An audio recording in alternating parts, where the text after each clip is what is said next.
السلام علیکم معزز سامعین۔ قرآن میں بہت سے واقعات بیان ہوئے ہیں جو کہ مختلف آیات کا شان نزول بھی ہیں کہ کن حالات میں وہ آیت نازل ہوئی۔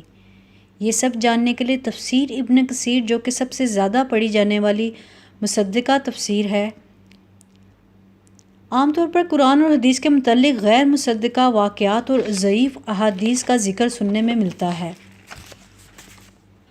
ہم آج سے یہ سلسلہ شروع کر رہے ہیں جس میں صرف تفسیر ابن کثیر میں سے صحیح احادیث کے حوالہ جات کے ساتھ اصل واقعات بیان کیے جائیں گے۔ اس مبارک مہینے کی مناسبت سے آج ہم سورۃ البقرہ کی آیت 128 کے حوالہ سے خانہ کعبۃ اللہ کی اول اور دیگر بعد تعمیر نو کے بارے میں تفصیلات جانیں گے۔ آئندہ مزید قرآنی واقعات سننے کے لیے ہمارے چینل کو سبسکرائب کریں اور بیل آئیکن کو دبائیں۔ تو آئیے ناظرین شروع کرتے ہیں۔ اعوذ باللہ السمیع العلیم من الشیطان الرجیم، بسم اللہ الرحمن الرحیم۔ سورۃ البقرہ کی آیت 128 کا ترجمہ ہے: ابراہیم علیہ السلام اور اسماعیل علیہ السلام کعبہ کی بنیادیں اور دیواریں اٹھاتے جاتے تھے اور کہتے جا رہے تھے کہ ہمارے پروردگار تو ہم سے قبول فرما، تو سننے اور جاننے والا ہے۔ اے ہمارے رب، ہمیں اپنا فرما بردار بنا لے اور ہماری اولاد میں سے بھی ایک جماعت اپنی اطاعت گزار رکھ، اور ہمیں اپنی عبادتیں سکھا اور ہماری توبہ قبول فرما، تو توبہ قبول فرمانے والا اور رحم و کرم کرنے والا ہے۔ حضرت وہیب بن ورد جب اس آیت کی تلاوت کرتے تو بہت روتے اور فرماتے کہ خلیل الرحمن جیسے اللہ کے مقبول پیغمبر اللہ کا کام اللہ کے حکم سے کرتے ہیں، اس کا گھر اس کے فرمان سے بناتے ہیں، اور پھر خوف ہے کہ کہیں یہ قبولیت سے گر نہ جائے۔ سچ ہے، مخلص مومنوں کا یہی حال ہے، وہ نیک کام کرتے ہیں، صدقے خیرات کرتے ہیں، لیکن پھر بھی خوف اللہ سے کانپتے رہتے ہیں کہ ایسا نہ ہو کہ قبول نہ ہوں۔ اب جہاں پر بیت اللہ بنا ہوا ہے یہاں ایک ٹیلہ تھا اور سنسان بیابان تھا، کوئی رہنے سہنے والا وہاں نہ تھا۔ یہاں پہنچ کر حضرت ابراہیم علیہ السلام نے حضرت اسماعیل علیہ السلام اور ہاجرہ رضی اللہ عنہ کو بیٹے کو بٹھا کر پاس تھوڑی سی کھجوریں اور ایک مشکیزہ پانی کا رکھ کر آپ چلے گئے۔ جب حضرت ابراہیم نے پیٹھ موڑی اور جانے لگے تو مائی ہاجرہ نے آواز دی: اے خلیل اللہ، ہمیں اس دہشت و وحشت والے بیابان میں یکا و تنہا چھوڑ کر، جہاں ہمارا کوئی مونس و ہمدم نہیں، آپ کہاں تشریف لے جا رہے ہیں؟ لیکن حضرت ابراہیم علیہ السلام نے کوئی جواب نہ دیا، بلکہ اس طرف توجہ تک نہ کی، منہ موڑ کر بھی نہ دیکھا۔ حضرت ہاجرہ رضی اللہ عنہ کے بار بار کہنے پر بھی جب آپ نے التفات نہ فرمایا تو آپ فرمانے لگیں: اللہ کے خلیل، آپ ہمیں کسے سونپ چلے؟ آپ نے کہا: اللہ تعالیٰ کو۔ کہا: اے خلیل اللہ، کیا اللہ تعالیٰ کا آپ کو یہ حکم ہے؟ آپ نے فرمایا: ہاں، مجھے اللہ کا یہی حکم ہے۔ یہ سن کر اسماعیل کو تسکین ہو گئی اور فرمانے لگیں: پھر تشریف لے جائیے، وہ اللہ ہمیں ہرگز ضائع نہ کرے گا، اسی کا بھروسہ اور اسی کا سہارا ہے۔ حضرت ہاجرہ رضی اللہ عنہ آپ کے لوٹ جانے کے بعد اور اپنے کلیجہ کی ٹھنڈک، اپنی آنکھوں کے نور، ابن نبی اللہ کو گود میں لے کر اس سنسان بیابان میں اس خو کے عالم میں لاچار اور مجبور ہو کر بیٹھ رہیں۔ حضرت ابراہیم جب ثنیہ کے پاس پہنچے اور یہ معلوم کر لیا کہ اب ہاجرہ پیچھے نہیں اور وہاں سے یہاں تک ان کی نگاہ کام بھی نہیں کر سکتی، تو بیت اللہ شریف کی طرف متوجہ ہو کر ہاتھ اٹھا کر دعا کی اور کہا کہ میں نے اپنے بال بچوں کو ایک غیر آباد جنگل میں تیرے برگزیدہ گھر کے پاس چھوڑا ہے تاکہ وہ نماز قائم کریں، تو لوگوں کے دلوں کو ان کی طرف جھکا دے اور انہیں پھلوں کی روزیاں دے، شاید وہ شکر گزاری کریں۔ آپ تو یہ دعا کر کے حکم اللہ بجا لا کر اپنے اہل و عیال کو سپرد اللہ کر کے چلے گئے۔ ادھر حضرت ہاجرہ صبر و شکر کے ساتھ بچے سے دل بہلانے لگیں۔ جب تھوڑی سی کھجوریں اور ذرا سا پانی ختم ہو گیا، اب اناج کا ایک دانہ پاس ہے، نہ پانی کا گھونٹ، خود بھی بھوکی پیاسی ہیں اور بچہ بھی بھوک پیاس سے بے تاب ہے۔ یہاں تک کہ اس معصوم نبی زادے کا پھول سا چہرہ کملانے لگا اور وہ تڑپنے لگا۔ مامتا بھری ماں کبھی اپنی تنہائی اور بے کسی کا خیال کرتی ہے، کبھی اپنے ننھے سے اکلوتے بچے کا یہ حال بغور دیکھتی ہے اور سہمی جاتی ہے۔ معلوم ہے کہ کسی انسان کا گزر اس بھیانک جنگل میں نہیں، میلوں تک آبادی کا نام و نشان نہیں، کھانا تو کہاں پانی کا ایک قطرہ بھی میسر نہیں آ سکتا۔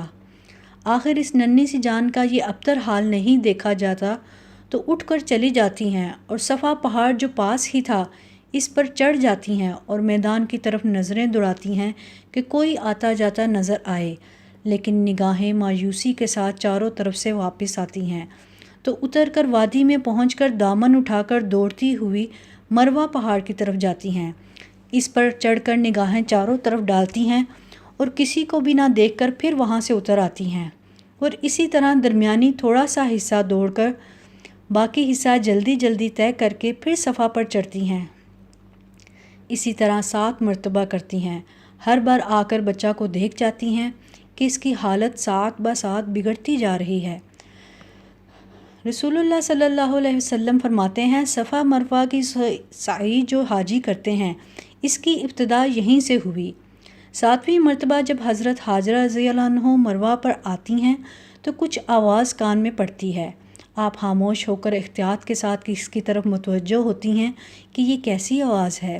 آواز پھر آتی ہے اور اس مرتبہ صاف سنائی دیتی ہے تو آپ آواز کی طرف لپک کر آتی ہیں اور اب جہاں زمزم ہے وہاں حضرت جبرائیل علیہ السلام کو پاتی ہیں۔ حضرت جبرائیل علیہ السلام پوچھتے ہیں، تم کون ہو؟ آپ جواب دیتی ہیں، میں حاجرہ ہوں، میں حضرت ابراہیم علیہ السلام کے لڑکے کی ماں ہوں۔ فرشتہ پوچھتا ہے، ابراہیم تمہیں اس سنسان بیابان میں کسے سونپ گئے ہیں؟ آپ فرماتی ہیں، اللہ کو۔ فرمایا، پھر تو وہ کافی ہے۔ حضرت حاجرہ رضی اللہ عنہ نے فرمایا، اے غیبی شخص، آواز تو میں نے سن لی، کیا کچھ میرا کام بھی نکلے گا؟ حضرت جبرائیل علیہ السلام نے اپنی ایڑی زمین پر رگڑی، وہیں زمین سے ایک چشمہ پانی کا ابلنے لگا۔ حضرت حاجرہ علیہ السلام نے ہاتھوں سے اس پانی کو مشک میں بڑھنا شروع کیا۔ مشک بھر کر پھر اس خیال سے کہ پانی ادھر ادھر بہہ کر نکل نہ جائے آس پاس باڑ باندھنی شروع کر دی۔ رسول اللہ صلی اللہ علیہ وسلم فرماتے ہیں، اللہ اسماعیل پر رحم کرے، اگر وہ اس طرح پانی کو نہ روکتیں تو زمزم کنویں کی مثل میں نہ ہوتا بلکہ وہ ایک جاری نہر کی صورت میں ہوتا۔ اب حضرت حاجرہ نے پانی پیا اور بچہ کو بھی پلایا اور دودھ پلانے لگیں۔ فرشتے نے کہہ دیا کہ تم بے فکر رہو، اللہ تمہیں ضائع نہ کرے گا۔ جہاں تم بیٹھی ہو یہاں اللہ کا ایک گھر اس بچے اور اس کے باپ کے ہاتھوں بنے گا۔ حضرت حاجرہ اب یہیں رہ پڑیں، زمزم کا پانی پیتی اور بچہ سے دل بہلاتی۔ بارش کے موسم میں پانی کے سیلاب چاروں طرف سے آتے، لیکن یہ جگہ ذرا اونچی تھی، ادھر ادھر سے پانی گزر جاتا ہے اور یہاں امن رہتا۔ کچھ مدت کے بعد جرہم قبیلہ کدا کے راستے کی طرف سے اتفاقاً گزرا اور مکہ شریف کے نیچے کے حصہ میں اترا۔ ان کی نظر ایک آبی پرند پر پڑی تو آپس میں کہنے لگے، یہ پرندہ تو پانی کا ہے اور یہاں پانی کبھی نہ تھا، ہماری آمد و رفت یہاں سے کئی مرتبہ ہوئی، یہ تو خشک جنگل اور چٹیل میدان ہے، یہاں پانی کہاں؟ چنانچہ انہوں نے اپنے آدمی اصلیت معلوم کرنے کے لیے بھیجے۔ انہوں نے واپس آ کر خبر دی کہ وہاں تو بہترین اور بہت سا پانی ہے۔ اب وہ سب آئے اور حضرت اسماعیل علیہ السلام سے عرض کرنے لگے کہ مائی صاحبہ، اگر آپ اجازت دیں تو ہم بھی یہاں ٹھہر جائیں، پانی کی جگہ ہے۔ آپ رضی اللہ عنہ نے فرمایا، ہاں شوق سے رہو، لیکن پانی پر قبضہ میرا ہی رہے گا۔ حضور صلی اللہ علیہ وسلم فرماتے ہیں، حاجرہ تو چاہتی تھیں کہ کوئی ہم جنس مل جائے، چنانچہ یہ قافلہ یہاں رہ پڑا۔ حضرت اسماعیل علیہ السلام بھی بڑے ہو گئے، ان سب کو آپ سے بڑی ہی محبت ہو گئی، یہاں تک کہ جب آپ بالغ ہوئے تو انہی میں نکاح بھی کیا اور انہی سے عربی بھی سیکھی۔ مائی حاجرہ علیہ السلام کا انتقال بھی یہیں ہوا۔ جب حضرت ابراہیم علیہ السلام کو اللہ تعالیٰ کی طرف سے اجازت ملی تو آپ اپنے لخت جگر کی ملاقات کے لیے تشریف لائے۔ بعض روایات میں ہے کہ آپ کا یہ آنا جانا براق پر ہوتا تھا، ملک شام سے آتے تھے اور پھر واپس جاتے تھے۔ یہاں آئے تو حضرت اسماعیل گھر پر نہ تھے۔ اپنی بہو سے پوچھا کہ وہ کہاں ہیں، تو جواب ملا کہ کھانے پینے کی تلاش میں یعنی شکار کو گئے ہیں۔ آپ نے پوچھا تمہارا کیا حال ہے؟ کہا برا حال ہے، بڑی تنگی اور سختی ہے۔ فرمایا اچھا، تمہارے خاوند آئیں تو انہیں سلام کہنا اور کہہ دینا کہ اپنے دروازے کی چوکھٹ بدل ڈالیں۔ حضرت ابراہیم جب واپس چلے گئے اور اس کے بعد حضرت اسماعیل واپس آئے تو گویا آپ کو کچھ انس سا معلوم ہوا۔ پوچھنے لگے کیا کوئی صاحب تشریف لائے تھے؟ بیوی نے کہا ہاں، ایسی شکل و شباہت کے ایک عمر رسیدہ بزرگ آئے تھے۔ آپ کی نسبت پوچھا، میں نے کہا وہ شکار کی تلاش میں باہر گئے ہیں۔ پھر پوچھا کہ گزران کیسی چلتی ہے؟ میں نے کہا بڑی سختی اور تنگی سے گزر اوقات ہوتی ہے۔ پوچھا کچھ مجھ سے کہنے کو بھی فرما گئے؟ بیوی نے کہا ہاں، کہہ گئے ہیں کہ جب وہ آئیں میرا سلام کہنا اور کہہ دینا کہ اپنے دروازے کی چوکھٹ بدل ڈالیں۔ آپ فرمانے لگے بیوی سنو، یہ میرے والد صاحب تھے اور جو فرما گئے ہیں اس سے مطلب یہ ہے کہ چونکہ تم نے ناشکری کی میں تم کو الگ کر دوں۔ جاؤ، میں نے تمہیں طلاق دی۔ انہیں طلاق دے کر آپ نے اسی قبیلہ میں اپنا دوسرا نکاح کر لیا۔ ایک مدت کے بعد پھر حضرت ابراہیم علیہ السلام با اجازت الہی یہاں آئے۔ اب کی مرتبہ بھی اتفاقاً حضرت اسماعیل سے ملاقات نہ ہوئی۔ بہو سے پوچھا تو جواب ملا کہ ہمارے لیے رزق کی تلاش میں شکار کو گئے ہیں، آپ آئیے تشریف رکھیے، جو کچھ حاضر ہے تناول فرمائیے۔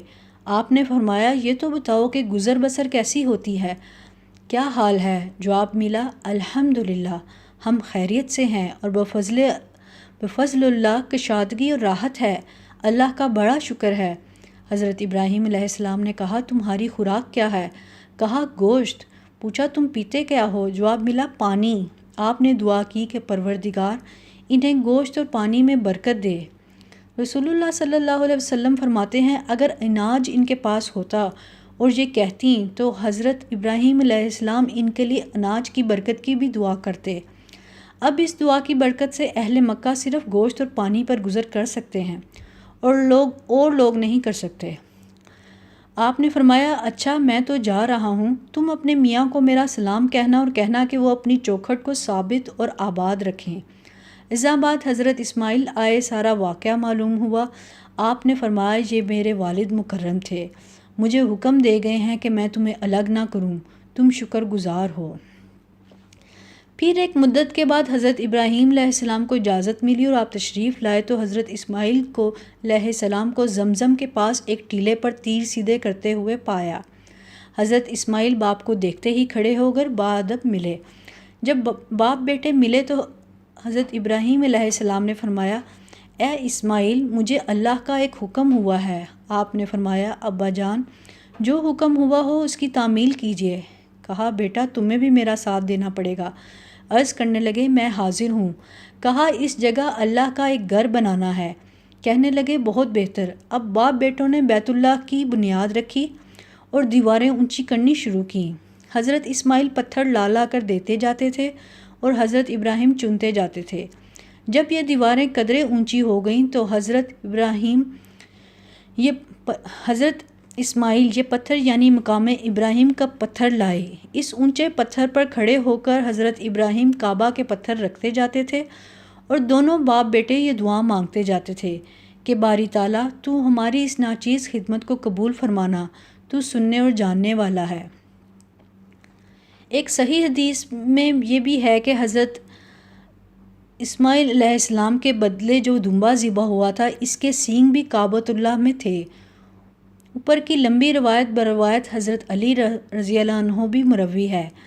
اس میں یہ بھی ہے کہ ابراہیم علیہ السلام جب بیت اللہ شریف کے قریب پہنچے تو آپ علیہ السلام نے اپنے سر پر ایک بادل سا ملاحظہ فرمایا جس میں سے آواز آئی کہ اے ابراہیم، جہاں جہاں تک اس بادل کا سایہ ہے وہاں تک کی زمین بیت اللہ میں لے لو، کمی زیادتی نہ ہو۔ اس روایت میں یہ بھی ہے کہ بیت اللہ بنا کر وہاں حضرت ہاجرہ اور حضرت اسماعیل کو چھوڑ کر آپ تشریف لے گئے، لیکن پہلی روایت ہی ٹھیک ہے کہ پہلے صرف اس کی بنیاد رکھ دی تھی لیکن بنایا بعد میں، اور بنانے میں بیٹا اور باپ دونوں شامل تھے، جیسے کہ قرآن پاک کے الفاظ بھی ہیں۔ ایک اور روایت میں ہے کہ لوگوں نے حضرت علی رضی اللہ عنہ سے بنائے بیت اللہ یعنی بنیاد بیت اللہ کی شروع کیفیت دریافت کی تو آپ نے فرمایا اللہ تعالیٰ نے حضرت ابراہیم کو حکم دیا کہ میرا گھر بناؤ۔ حضرت ابراہیم گھبرائے کہ مجھے کہاں بنانا چاہیے، کس طرح اور کتنا بڑا بنانا چاہیے وغیرہ۔ اس پر سکینہ نازل ہوا اور حکم ہوا کہ جہاں یہ ٹھہرے وہاں تم میرا گھر بناؤ۔ آپ نے بنانا شروع کیا۔ جب حجر اسود کی جگہ پہنچے تو حضرت اسماعیل سے کہا بیٹا کوئی اچھا سا پتھر ڈھونڈ لاؤ۔ آپ پتھر ڈھونڈ لائے تو دیکھا کہ آپ اور پتھر وہاں لگا چکے ہیں۔ پوچھا یہ پتھر کون لایا؟ آپ نے فرمایا اللہ کے حکم سے یہ پتھر حضرت جبرائیل علیہ السلام آسمان سے لے کر آئے۔ حضرت کعب احبار رضی اللہ عنہ فرماتے ہیں کہ اب جہاں بیت اللہ ہے وہاں زمین کی پیدائش سے پہلے پانی پر بلبلوں کے ساتھ جاگ سی تھی، یہیں سے زمین پھیلائی گئی۔ حضرت علی رضی اللہ عنہ فرماتے ہیں کعبۃ اللہ بنانے کے لیے حضرت خلیل آرمینیا سے تشریف لائے تھے۔ حضرت صدا رحمۃ اللہ فرماتے ہیں حجر اسود حضرت جبرائیل علیہ السلام ہند سے لائے تھے۔ اس وقت وہ سفید چمکدار یاقوت تھا جو حضرت آدم علیہ السلام نے بنیاد رکھی تھی۔ مسند عبد الرزاق میں ہے کہ حضرت آدم ہند میں اترے تھے۔ اس وقت ان کا قد لمبا تھا۔ زمین میں آنے کے بعد فرشتوں کی تسبیح، نماز و دعا وغیرہ سنتے تھے۔ جب قد گھٹ گیا اور وہ پیاری آوازیں آنی بند ہو گئیں تو آپ گھبرانے لگے۔ حکم ہوا کہ مکہ کی طرف جاؤ۔ آپ علیہ السلام چلے، جہاں جہاں آپ کا قدم پڑا وہاں آبادی ہوئی۔ اللہ تعالیٰ نے یہاں ایک یاقوت جنت سے اتارا اور بیت اللہ کی جگہ رکھا اور اسے اپنا گھر قرار دیا۔ حضرت آدم علیہ السلام یہاں طواف کرنے لگے اور مانوس ہوئے، گھبراہٹ جاتی رہی۔ حضرت نوح علیہ السلام کے طوفان کے زمانہ میں یہ پھر اٹھ گیا اور حضرت ابراہیم علیہ السلام کے زمانہ میں پھر اللہ تعالیٰ نے بنوایا۔ حضرت آدم علیہ السلام نے یہ گھر ہرا، تورز، یتاخیل، لبنان، طور سینا اور جودی ان 5 پہاڑوں سے بنایا تھا، لیکن ان تمام روایتوں میں تفاوت ہے، واللہ عالم۔ بعض روایتوں میں ہے کہ زمین کی پیدائش سے 2000 سال پہلے بیت اللہ بنایا گیا تھا۔ حضرت ابراہیم علیہ السلام کے ساتھ بیت اللہ کے نشان بتانے کے لیے حضرت جبرائیل علیہ السلام چلے تھے۔ اس وقت یہاں جنگلی درختوں کے سوا کچھ نہ تھا۔ کس دور امالیک کی آبادی تھی۔ یہاں آپ حضرت اسماعیل اور حضرت اسماعیل کو ایک چھپر تلے بٹھا گئے۔ ایک اور روایت میں ہے کہ بیت اللہ کے 4 ارکان ہیں اور 7ویں زمین تک وہ نیچے ہوتے ہیں۔ ایک اور روایت میں ہے کہ بیت اللہ کے 4 ارکان ہیں اور 7ویں زمین تک وہ نیچے ہوتے ہیں۔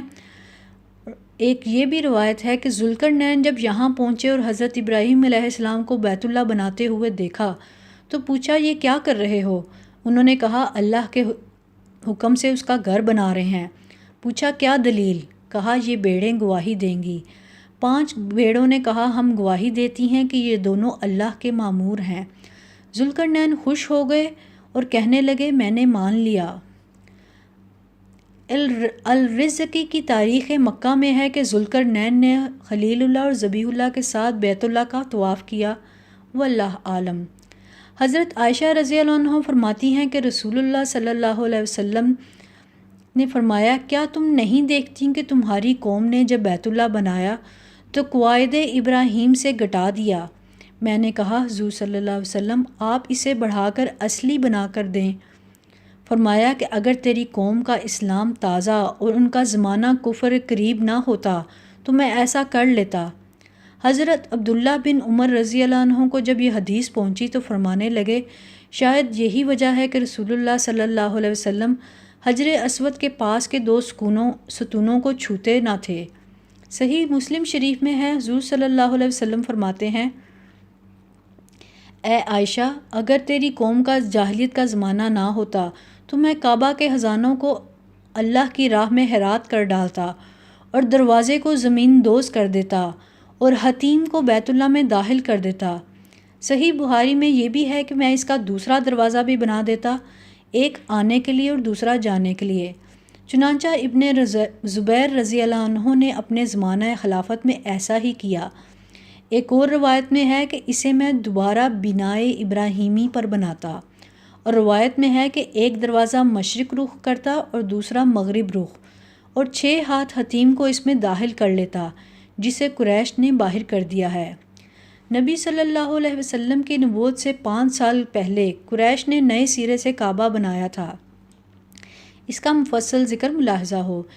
اس بنا میں خود حضور صلی اللہ علیہ وسلم بھی شریک تھے۔ آپ کی عمر 35 سال کی تھی اور پتھر آپ بھی اٹھاتے تھے۔ محمد بن اسحاق بن یسار رحمۃ اللہ فرماتے ہیں کہ جب رسول اللہ صلی اللہ علیہ وسلم کی عمر مبارک 35 سال کی ہوئی، اس وقت قریش نے کعبۃ اللہ کو نئے سرے سے بنانے کا ارادہ کیا۔ ایک تو اس لیے کہ اس کی دیواریں بہت چھوٹی تھیں، چھت نہ تھی، دوسرے اس لیے بھی کہ بیت اللہ کا خزانہ چوری ہو گیا تھا، جو بیت اللہ کے بیچ میں گہرے گھڑے میں رکھا ہوا تھا۔ یہ مال 2 یک کے پاس ملا تھا جو خزائمہ کے قبیلے بن ملیخ بن عمرو کا مولی تھا۔ ممکن ہے چوروں نے یہاں لا کر رکھا ہو، لیکن اس کے ہاتھ اس چوری کی وجہ سے کاٹے گئے۔ ایک اور قدرتی سہولت بھی ان کے لیے ہو گئی تھی کہ روم کے تاجروں کی ایک کشتی جس میں بہت اعلیٰ درجہ کی لکڑیاں تھیں، وہ طوفان کی وجہ سے جدہ کے کنارے آ لگی تھیں۔ یہ لکڑیاں چھت میں کام آ سکتی تھیں، اس لیے قریشیوں نے انہیں خرید لیا اور مکہ کے ایک بڑھئی جو قبطی قبیلہ میں سے تھے کو چھت کا کام سونپا۔ یہ سب تیاریاں تو ہو رہی تھیں، لیکن بیت اللہ کو گرانے کی ہمت نہ پڑتی تھی۔ اس کے قدرتی اسباب بھی مہیا ہو گئے۔ بیت اللہ کے خزانہ میں ایک بڑا اژدہا تھا، جب لوگ اس کے قریب بھی جاتے تو وہ منہ پھاڑ کر ان کی طرف لپکتا تھا۔ یہ سانپ ہر روز اس کنویں سے نکل کر بیت اللہ کی دیواروں پر آ بیٹھتا تھا۔ ایک روز وہ بیٹھا ہوا تھا جو اللہ تعالیٰ نے ایک بہت بڑا پرندہ بھیجا، وہ اسے پکڑ کر لے اڑا۔ قریشیوں نے سمجھ لیا کہ ہمارا ارادہ مرضی مولا کے مطابق ہے، لکڑیاں بھی ہمیں مل گئیں، بڑھئی بھی ہمارے پاس موجود ہے، سانپ کو بھی اللہ تعالیٰ نے دفع کیا۔ اب انہوں نے مستقل ارادہ کر لیا کہ کعبۃ اللہ کو گرا کر نئے سرے سے بنائیں۔ سب سے پہلے ابن وہب کھڑا ہوا اور ایک پتھر کعبۃ اللہ کا گرا کر اتارا، جو اس کے ہاتھ سے اڑ کر پھر وہیں جا کر نصب ہو گیا۔ اس نے تمام قریشیوں سے خطاب کر کے کہا، سنو، بیت اللہ کے بنانے میں ہر شخص اپنا طیب اور پاک مال خرچ کرے۔ اس میں زنا کاری کا روپیہ، سودی بیوپار کا روپیہ، ظلم سے حاصل کیا ہوا مال نہ لگانا۔ بعض لوگ کہتے ہیں مشورہ ولید بن مغیرہ نے دیا تھا۔ اب بیت اللہ کے حصے بانٹ لیے گئے۔ دروازہ کا حصہ بنو عبد مناف اور زہرہ بنائیں، حجر اسود اور رکن یمانی کا حصہ بنی مخزوم بنائیں۔ قریش کے اور قبائل بھی ان کا ساتھ دیں۔ کعبہ کا پچھلا حصہ بنو حمج اور سہم بنائیں۔ حتیم کے پاس کا حصہ بنو عبد الدار بن قصہ اور بنو اسد بن عبد العزہ اور بنو عدہ بن کعب بنائیں۔ یہ مقرر کر کے ابن بنی ہوئی عمارت کو ڈھانے کے لیے چلے، لیکن کسی کو ہمت نہیں پڑتی کہ اسے ڈھانا شروع کرے۔ آخر ولید بن مغیرہ نے کہا، لو میں شروع کرتا ہوں۔ کدال لے کر اوپر چڑھ گئے اور کہنے لگے، اے اللہ، تجھے خوب علم ہے کہ ہمارا ارادہ برا نہیں، ہم تیرے گھر کو اجاڑنا نہیں چاہتے، بلکہ اس کے آباد کرنے کی فکر میں ہیں۔ یہ کہہ کر کچھ حصہ دونوں رکن کے کناروں کا گرایا۔ قریشیوں نے کہا، بس اب چھوڑ دو اور رات بھر کا انتظار کرو۔ اگر اس شخص پر کوئی وبال آ جائے تو یہ پتھر اسی جگہ پر لگا دینا اور خاموش ہو جانا، اور اگر کوئی عذاب نہ آئے تو سمجھ لینا کہ اس کا گرانا اللہ کو ناپسند نہیں، پھر کل سب مل کر اپنے اپنے کام میں لگ جانا۔ چنانچہ صبح ہوئی اور ہر طرح خیریت رہی۔ اب سب آ گئے اور بیت اللہ کی اگلی عمارت کو گرا دیا، یہاں تک کہ اصلی بنیاد یعنی بنائے ابراہیمی تک پہنچ گئے۔ یہاں پھر اسی بنا پر سبز رنگ کا پتھر تھے، پھر اسی بنا پر رنگ کے پتھر اور ایک دوسرے میں گویا پیوست تھے۔ ایک شخص نے 2 پتھروں کو الگ کرنا چاہا، اس میں کدال ڈال کر زور لگایا تو پتھر کے ہلنے کے ساتھ ہی تمام مکہ کی زمین ہلنے لگی۔ تو انہوں نے سمجھ لیا کہ انہیں جدا کر کے اور پتھر ان کی جگہ لگانا اللہ کو منظور نہیں، اس لیے ہمارے بس کی بات نہیں۔ اس ارادے سے باز رہے اور ان پتھر کو اسی طرح رہنے دیا۔ پھر ہر قبیلہ نے اپنے اپنے حصہ کے مطابق علیحدہ علیحدہ پتھر جمع کیے اور عمارت بننی شروع ہوئی، یہاں تک کہ حجرت اسود رکھنے کی جگہ تک پہنچے۔ اب ہر قبیلہ چاہتا تھا کہ یہ شرف اسے ملے۔ آپس میں لڑنے جھگڑنے لگے، یہاں تک کہ باقاعدہ جنگ کی نوبت آ گئی۔ فرقے آپس میں کھنچ گئے اور لڑائی کی تیاریوں میں مشغول ہو گئے۔ بنو عبد الدار اور بنو ادا نے ایک تشتری میں خون بھر کر اس میں ہاتھ ڈبو کر حلف اٹھایا کہ سب کٹ مریں گے لیکن حجر اسود کسی کو نہیں رکھنے دیں گے۔ اسی طرح 4-5 دن گزر گئے، پھر قریش مسجد میں جمع ہوئے کہ آپس میں مشورہ و انصاف کریں۔ تو ابو امیہ بن مغیرہ نے، جو قریش میں سب سے زیادہ معمر اور عقل مند تھے، کہا سنو لوگو، تم اپنا منصف کسی کو بنا لو، وہ جو فیصلہ کرے سب منظور کر لو، لیکن پھر منصف بنانے میں بھی اختلاف ہوگا، اس لیے ایسا کرو کہ اب جو سب سے پہلے یہاں مسجد میں آئے وہی ہمارا منصف۔ اس رائے پر سب نے اتفاق کر لیا۔ اب منتظر ہیں کہ دیکھیں سب سے پہلے کون آتا ہے۔ بس سب سے پہلے حضرت محمد رسول اللہ صلی اللہ علیہ وسلم آئے۔ آپ کو دیکھتے ہی لوگ خوش ہو گئے اور کہنے لگے ہمیں آپ کا فیصلہ منظور ہے، ہم آپ کے حکم پر رضامند ہیں، یہ تو امین ہے، یہ تو محمد صلی اللہ علیہ وسلم ہے۔ پھر سب آپ کی خدمت میں حاضر ہوئے اور سارا واقعہ آپ کو کہہ سنایا۔ آپ صلی اللہ علیہ وسلم نے فرمایا جاؤ کوئی موٹی اور بڑی سی چادر لاؤ۔ وہ لے آئے۔ آپ نے حجر اسود اٹھا کر اپنے دستے مبارک سے اس میں رکھا، پھر فرمایا ہر قبیلہ کا سردار آئے اور اس کپڑے کا کونا پکڑ لے، اور اس طرح ہر ایک حجر اسود کے اٹھانے کا حصہ دار بنا۔ اس پر سب لوگ بہت ہی خوش ہوئے اور تمام سرداروں نے اسے تھام کر اٹھا لیا۔ جب اس کے رکھنے کی جگہ تک پہنچے تو اللہ کے نبی صلی اللہ علیہ وسلم نے اسے لے کر اپنے ہاتھ سے اسی جگہ رکھ دیا، اور وہ نزاع و اختلاف بلکہ جدال و قتال رفع ہو گیا، اور اس طرح اللہ نے اپنے رسول کے ہاتھ اپنے گھر میں اس مبارک پتھر کو نصب کرایا۔ حضور صلی اللہ علیہ وسلم پر وحی نازل ہونے سے پہلے قریش آپ کو امین کہا کرتے تھے۔ اب پھر اوپر کا حصہ بنا اور کعبۃ اللہ کی عمارت تمام ہوئی۔ ابن اسحاق رحمۃ اللہ مورخ فرماتے ہیں کہ حضور کے زمانہ میں کعبہ 18 ہاتھ کا تھا۔ کباتی کا پردہ چڑھایا جاتا تھا، پھر چادر کا پردہ چڑھنے لگا۔ ریشمی پردہ سب سے پہلے حجاج بن یوسف نے چڑھایا۔ کعبہ کی یہی عمارت رہی یہاں تک کہ حضرت عبداللہ بن زبیر رضی اللہ عنہ کی خلافت کے ابتدائی زمانہ میں 60 سال کے بعد یہاں آگ لگی اور کعبہ جل گیا۔ یہ یزید بن معاویہ کی ولایت کا آخری زمانہ تھا، اور اس نے ابن زبیر کا مکہ میں محاصرہ کر رکھا تھا۔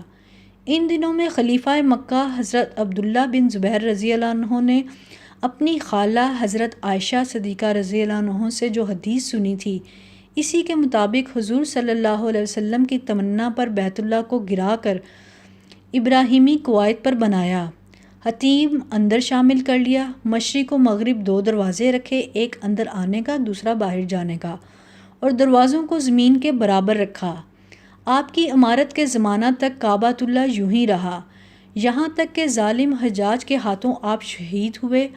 اب حجاج نے عبد الملک بن مروان کے حکم سے کعبہ کو پھر توڑ کر پہلے کی طرح بنا لیا۔ صحیح مسلم شریف میں ہے یزید بن معاویہ کے زمانہ میں جب کہ شامیوں نے مکہ شریف پر چڑھائی کی اور جو ہونا تھا وہ ہوا، اس وقت حضرت عبداللہ رضی اللہ عنہ نے بیت اللہ کو یوں ہی چھوڑ دیا۔ موسم حج کے موقع پر لوگ جمع ہوئے، انہوں نے یہ سب کچھ دیکھا۔ ازاں بعد آپ نے لوگوں سے مشورہ لیا کہ کیا کعبۃ اللہ سارے کو گرا کر نئے سرے سے بنائیں یا جو ٹوٹا ہوا ہے اس کی اصلاح کر لیں؟ تو حضرت عبداللہ بن عباس رضی اللہ عنہ نے فرمایا میری رائے ہے کہ آپ جو ٹوٹا ہوا ہے اسی کی مرمت کر دیں، باقی سب پرانا ہی رہنے دیں۔ آپ نے فرمایا اگر تم میں سے کسی کا گھر جل جاتا تو وہ خوش نہ ہوتا جب تک اسے نئے سرے سے نہ بناتا، پھر تم اپنے رب عز و جل کے گھر کی نسبت اتنی کمزور رائے کیوں رکھتے ہو؟ اچھا میں 3 دن تک اپنے رب سے استخارہ کروں گا، پھر جو سمجھ میں آئے گا وہ کروں گا۔ 3 دن کے بعد آپ کی رائے یہی ہوئی کہ باقی ماندہ دیواریں بھی توڑی جائیں اور از سر نو کعبہ کی تعمیر کی جائے۔ چنانچہ یہ حکم دے دیا، لیکن کعبے کو توڑنے کی کسی کی ہمت نہیں پڑتی تھی۔ ڈر تھا کہ جو پہلے توڑنے کے لیے چڑھے گا اس پر عذاب نازل ہوگا، لیکن ایک باہمت شخص چڑھ گیا اور اس نے ایک پتھر توڑا۔ جب لوگوں نے دیکھا کہ اسے کچھ ایذا نہیں پہنچی تو اب ڈانا شروع کیا اور زمین تک برابر یکساں صاف کر دیا۔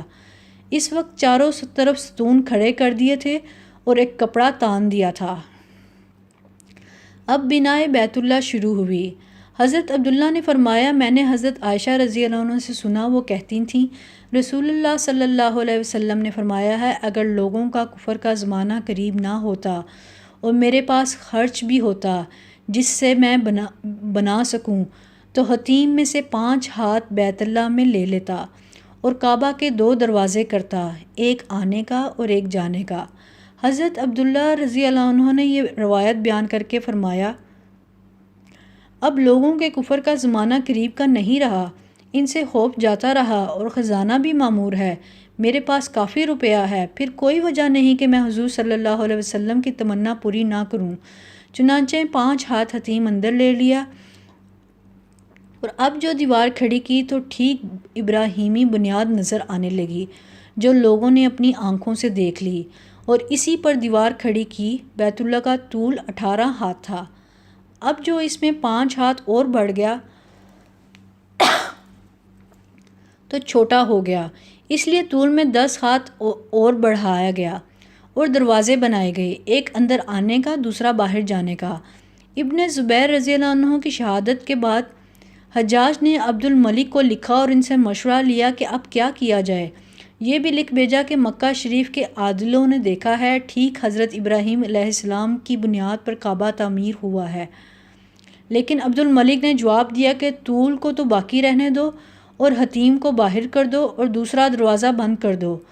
حجاج نے اس حکم کے مطابق کعبہ کو توڑوا کر پھر اسی بنا پر بنا دیا، لیکن سنت طریقہ یہی تھا کہ حضرت عبداللہ بن زبیر کی بنا کو باقی رکھا جاتا، اس لیے کہ حضور علیہ السلام کی چاہت یہی تھی، لیکن اس وقت آپ کو یہ خوف تھا کہ لوگ بدگمانی نہ کریں، ابھی نئے نئے اسلام میں داخل ہوئے ہیں۔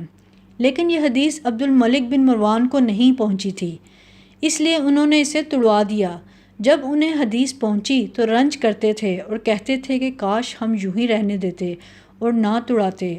چنانچہ صحیح مسلم شریف کی ایک اور حدیث میں ہے کہ حارث بن عبید اللہ رحمۃ اللہ جب ایک وفد میں عبد الملک بن مروان کے پاس پہنچے تو عبد الملک نے کہا میرا خیال ہے کہ ابو حبیب یعنی عبداللہ بن زبیر نے اپنی خالہ حضرت عائشہ سے یہ حدیث سنی ہوگی۔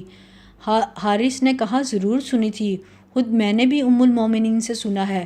پوچھا تم نے کیا سنا ہے؟ کہا میں نے سنا ہے آپ فرماتی تھیں کہ رسول اللہ صلی اللہ علیہ وسلم نے ایک مرتبہ مجھ سے فرمایا کہ عائشہ تیری قوم نے بیت اللہ کو تنگ کر دیا، اگر تیری قوم کا زمانہ شرک قریب نہ ہوتا تو میں نئے سرے سے ان کی کمی کو پورا کر دیتا، لیکن آؤ میں تجھے اصلی بنیاد بتا دوں، شاید کسی وقت تیری قوم پھر اسے اس کی اصلیت پر بنانا چاہے۔ تو آپ رضی اللہ عنہ نے آپ صلی اللہ علیہ وسلم نے حضرت صدیقہ کو حتیم میں سے قریباً 7 ہاتھ اندر داخل کرنے کو فرمایا اور فرمایا میں اس کے دروازے بنا دیتا، ایک آنے کے لیے اور دوسرا جانے کا، اور دونوں دروازے زمین کے برابر رکھتا، ایک مشرق رخ رکھتا، دوسرا مغرب رخ۔ جانتی ہو کہ تمہاری قوم نے دروازے کو اتنا اونچا کیوں رکھا ہے؟ آپ نے عرض کی حضور صلی اللہ علیہ وسلم مجھے خبر نہیں۔ فرمایا محض اپنی اونچائی اور بڑائی کے لیے، جسے چاہیں اندر جانے دیں اور جسے چاہیں داخل نہ ہونے دیں۔ جب کوئی شخص اندر جانا چاہتا تو اسے اوپر سے دھکا دے دیتے، وہ گر پڑتا اور جسے داخل کرنا چاہتے اسے ہاتھ تھام کر اندر کر لیتے۔ عبد الملک نے کہا اے حارث خود سنا ہے؟ تو تھوڑی دیر تک تو عبد الملک اپنی لکڑی ٹکائے سوچتے رہے، پھر کہنے لگے کاش کہ میں اسے یوں ہی چھوڑ دیتا۔ صحیح مسلم شریف کی ایک اور حدیث میں ہے کہ عبد الملک بن مروان نے ایک مرتبہ طواف کرتے ہوئے حضرت عبداللہ کو کوس کر کہا کہ وہ حضرت عائشہ رضی اللہ عنہ پر اس حدیث کا بہتان باندھتا تھا، تو حضرت حارث رضی اللہ عنہ نے روکا اور شہادت دی کہ وہ سچے تھے، میں نے بھی حضرت صدیقہ سے یہ سنا ہے۔ اب عبد الملک افسوس کرنے لگا اور کہنے لگے اگر مجھے معلوم ہوتا تو میں ہرگز اسے نہ توڑتا۔ قاضی ایاز رحمۃ اللہ امام نووی رحمۃ اللہ نے لکھا ہے خلیفہ ہارون رشید نے حضرت امام مالک رحمۃ اللہ سے پوچھا تھا کہ اگر آپ اجازت دیں تو میں پھر کعبہ کو حضرت ابن زبیر کے بنائے ہوئے کے مطابق بنا دوں۔ امام مالک نے فرمایا آپ ایسا نہ کیجیے، ایسا نہ ہو کہ کعبہ بادشاہوں کا ایک کھلونا بن جائے، جو آئے اپنی طبیعت کے مطابق توڑ پھوڑ کرتا رہے۔ چنانچہ خلیفہ اپنے ارادے سے باز رہے۔ یہی بات ٹھیک بھی معلوم ہوتی ہے کہ کعبہ کو بار بار چھیڑنا ٹھیک نہیں۔ صحیحین کی ایک حدیث میں ہے کہ رسول اللہ صلی اللہ علیہ وسلم نے فرمایا، کعبہ کو 2 چھوٹی پنڈلیوں والا ایک حبشی پھر خراب کرے گا۔ حضور صلی اللہ علیہ وسلم فرماتے ہیں، گویا میں اسے دیکھ رہا ہوں، وہ سیاہ فام ایک ایک پتھر الگ الگ کر دے گا، اس کا غلاف لے جائے گا اور اس کا خزانہ بھی۔ وہ ٹیڑھے ہاتھ پاؤں والا اور گنجا ہوگا۔ میں دیکھ رہا ہوں کہ گویا وہ کدال بجا رہا ہے اور برابر ٹکڑے کر رہا ہے۔ غالباً یہ ناشدنی واقعہ جس کے دیکھنے سے اللہ ہمیں محفوظ رکھے، یاجوج ماجوج کے نکل چکنے کے بعد ہوگا۔ صحیح بخاری شریف کی ایک حدیث میں ہے، رسول اللہ صلی اللہ علیہ وسلم فرماتے ہیں، تم یاجوج ماجوج کے نکلنے کے بعد بھی بیت اللہ شریف کا حج و عمرہ کرو گے۔ حضرت ابراہیم علیہ السلام اور حضرت اسماعیل علیہ السلام اپنی دعا میں کہتے ہیں کہ ہمیں مسلمان بنا لے، یعنی مخلص بنا لے، مطیع بنا لے، موجود ہر شخص سے شر سے بچا، ریاکاری سے محفوظ رکھ، خشوع و خضوع عطا فرما۔ ان دونوں نبیوں کی یہ دعا جیسی ہے ایسی ہی ہر متقی کی دعا ہونی چاہیے۔ جیسے قرآنی تعلیم ہے کہ مسلمان یہ دعا کریں، ربنا ہب لنا من ازواجنا ذریاتنا قرۃ اعین واجعلنا للمتقین اماما۔ اے ہمارے رب، ہمیں ہماری بیویوں اور اولادوں سے ہماری آنکھوں کی ٹھنڈک عطا فرما اور ہمیں پرہیزگاروں کا امام بنا۔ یہ بھی اللہ تعالیٰ کی محبت کی دلیل ہے کہ انسان یہ چاہے کہ میری اولاد میرے بعد بھی اللہ کی عابد رہے۔ اور اس جگہ اس دعا کے الفاظ یہ ہیں، اے اللہ مجھے اور میری اولاد کو بت پرستی سے بچا۔ رسول اللہ صلی اللہ علیہ وسلم فرماتے ہیں، انسان کے مرتے ہی اس کے اعمال ختم ہو جاتے ہیں مگر 3 کام جاری رہتے ہیں، صدقہ، علم جس سے نفع حاصل کیا جائے، اور نیک اولاد جو دعا کرتی رہے۔ صحیح مسلم۔ پھر آپ صلی اللہ علیہ وسلم دعا کرتے ہیں کہ ہمیں مناسک دکھا، یعنی احکام حج و ذبح وغیرہ سکھا۔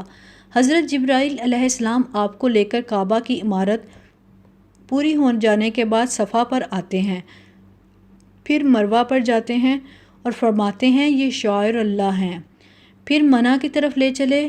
عقبہ پر شیطان درخت کے پاس کھڑا ہوا ملا تو فرمایا تکبیر پڑھ کر اسے کنکر مارو۔ ابلیس یہاں سے بھاگ کر جمرہ وسطیٰ کے پاس جا کھڑا ہوا، یہاں بھی اسے کنکریاں ماریں تو یہ خبیث نا امید ہو کر چلا گیا۔ اس کا ارادہ تھا کہ حج کے احکام میں کچھ دخل دے، لیکن موقع نہ ملا اور مایوس ہو گیا۔ یہاں سے آپ صلی اللہ علیہ وسلم کو مشعر الحرام میں لائے، پھر عرفات میں پہنچایا، پھر 3 مرتبہ پوچھا، کہو سمجھ لیا؟ آپ صلی اللہ علیہ وسلم نے فرمایا ہاں۔ دوسری روایت میں 3 جگہ شیطان کو کنکریاں مارنی مروی ہے اور ہر شیطان کو 7 کنکریاں ماری ہیں۔ صدق اللہ العظیم۔ یہاں تک اس کا بیان ہے۔